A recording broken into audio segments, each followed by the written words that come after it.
I've made 7 easy upgrades to this bike. You can do exactly the same. Let me show you how it's going to transform your bike. Hey everyone, what's happening? We are back at the trails and we have got the Cube Hardtail again. This is where he brought it for his first ride out. We've made a few changes. Let's have a little look. What I reckon is going to be the biggest change, and when I'm going to notice the biggest amount of difference, is this. It's the dropper seat post. We've gone with a Brand X Ascend dropper. Up front, check this out. We have got a carbon bar. We've got a shorter stem, and we've got these nuke-proof Sam Hill Signature Edition grips. The hard plastic pedals that came on the original bike were a little bit rubbish, so I've upgraded it to this. We've got a pair of DMR V8, super reliable, really grippy. Yeah, the colour split opinion. While I think they are going to be really good pedals, I'll probably be swapping the colour out pretty soon. Not a massive fan, and neither were the people who commented when I did the upgrade video. So tyres and tubes wise, inside here we've got a pair of inner tubes, which is essentially an inner tube with tubeless sealant in it. And we've also swapped out for these new tyres, we've got a pair of knobby nicks, a little bit more grippy than the tyres that came on the bike. Let's see how they perform. I'm expecting to notice quite a big difference. It's going to be a more confident ride because my feet aren't going to be slipping off the pedals. I'll have a bit more control with this wider bar too. So maybe I'll send a few of those drops that I didn't take on. Oh, not today, not today. Theo was coming to see the upgraded hardtail.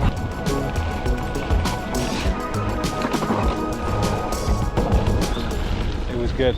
I don't really know how to explain it, but it just feels more like the bike I'm used to. The biggest difference so far is the stem and the handlebar. There's some little nibbly corners up there.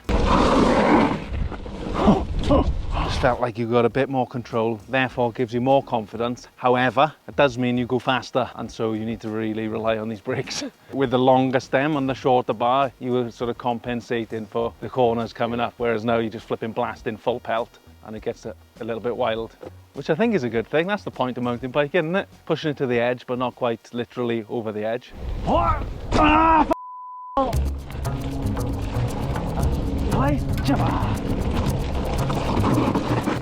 Yeah, I think unless you're a bit of a, a bit of a strange one, you do the mountain biking for the downhills. That's where all the fun is, anyway, for me. And you know what? I still love this thing when it's climbing. Put it in the highest gear and you just spin away and it's great. And the only thing that's going to let you down is your fitness and your legs. That hasn't happened yet, even though I am lying on the road. But we're about to do this climb, which is going to take us to the top of this red trail. And then we're going to have a blast going down, and it should be really fun. Oh yeah, look at that.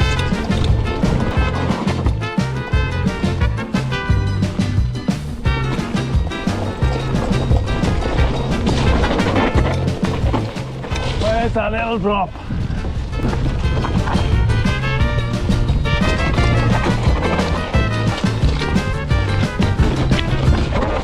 Yeah. Done a fair chunk of the red trail now, and the big difference I've noticed, and something that I picked up on the first ride on this bike, was with these pedals. So as I've already mentioned, the bike came with those hard plastic pedals. They're not meant to be a long-term thing. I've upgraded them to these V8s, which have got these pins on them. They grip way better to your shoes, especially when you're wearing mountain bike specific shoes. And you need it on trails like this, because when you're going over rocks and roots and little drops, your feet want to just come off, especially on those hard pedals. But with a decent set of pedals, your feet stick to them way more, so you can ride with more confidence and more control, allowing you to take on like more difficult parts of the trail than you would do before. While we're talking about going over rocks and bumps and roots, I know it sounds like a small difference, but the grips that came on this, again, they were hard rubber. We've upgraded this bike to these Sam Hill Signature Edition nuke-proof grips.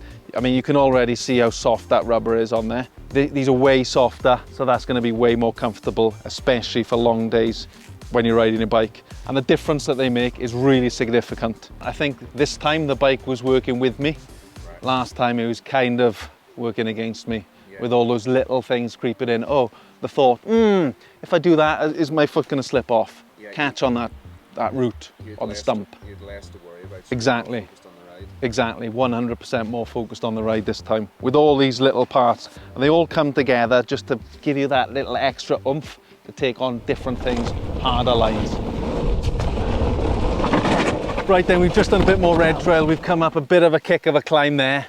And it just goes to show that one of the biggest changes you can make to your bike, if you already haven't done it, or if your bike didn't come with one, is fit a dropper seat post. For those of you who don't know what a dropper seat post is, it is a hydraulically operated seat post, and it goes up and down at the click of a bar lever. You push the bar lever in and the saddle rises, and when your butt is on the saddle, push the lever in and then you wait, well, bring it down. And it's kind of simple, but the difference it makes is superb. You can lower your seat, get it out your way, you can then get your body over the back of the bike, especially when you're descending more technical parts of the trail. If I could do one out of everything else, I think it would be the dropper seat post first, yeah. When I rode it without one, I was literally reaching for the lever. I mean, I knew it wasn't there, but it's just an instinctive thing. Once you've ridden a bike with one, you're always reaching for it. It transforms the bike so much, and it's such a simple upgrade to make. Mouse, mouse, mouse, mouse. Oh, I love a little pedal, I do. All right, we're nearly back at the car park, so let's talk tyres. The tyres that came on this hardtail, they weren't rubbish, but they weren't perfect. So what I did was put a pair of knobby nicks, Schwalbe knobby nicks on there. Pretty much an all-round, a general purpose tyre. They got a bit more grip than the originals. And you know what? Those subtle differences you can tell on a trail like we've been on today. Let a bit of air out, get that extra little bit of grip, an extra little bit of cushion, especially on the back end because you haven't got the rear suspension. And they performed really well, combined with everything else to give me that extra bit of confidence. So I wasn't thinking, oh, these are kind of good for commuting too, so are they going to keep me gripped to this bit of trail? They definitely allowed me to push it that little bit harder, knowing that I had that extra bit of knobby grip in the corners to carry me through. Knobby grip, I made that up.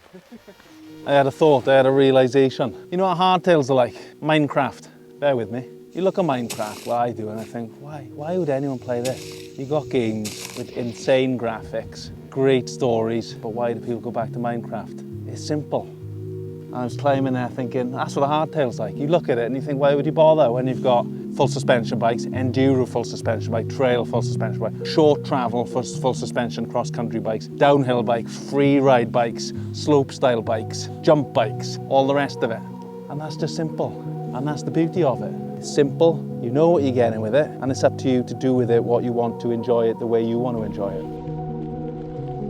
There you go, that is the end of our ride. It's just started raining, thankfully, now that we finished. And I can tell you that these 7 upgrades that I've made contribute to 3 main factors, which just raise the level of your ride. And they are comfort, control, and confidence. Anyone with a budget bike, if they made these simple upgrades, it will transform your ride. Riding this has sort of reignited my love for hardtails, and now I'm thinking, is this an opportunity to keep upgrading this one, build my own from scratch? What do I go with? Do you go for an aluminium frame, slack head angle, all mountain geometry? What fork goes on it? What group set do you go with? Do you go wireless, non-wireless?